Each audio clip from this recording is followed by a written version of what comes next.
It's the joy of creation, the joy in creating. When I talk to my Duke students about the 3 reasons that Joseph Schumpeter gives for why an entrepreneur becomes an entrepreneur, I think about the time when I was running the .com incubator at Fusion Ventures.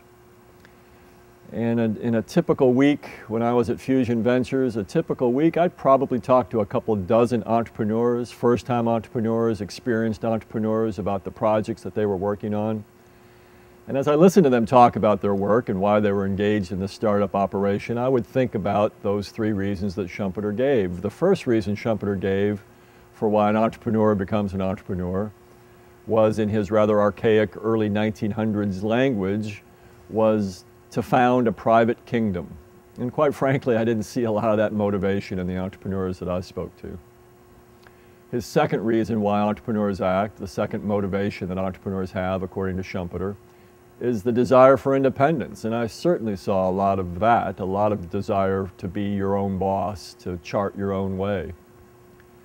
The third reason that Schumpeter gave was most certainly what was most present in all of the entrepreneurs that I spoke to. It seemed by far the prime motivation for the entrepreneurs that I spoke to, and that was the joy of creation, the joy of building something new. Now, my generation often looks at your generation as being too impatient by half.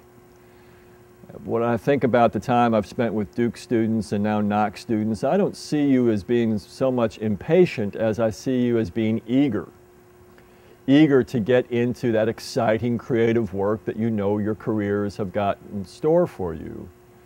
And I think it's going to be your vital energy that's really going to push American businesses, push our economy into this deep appreciation that I've been talking to you about how all jobs need to be creative. All jobs need to expand their creative quotient, that we need to attend to the joy of creation that I think is inherent in virtually all of us.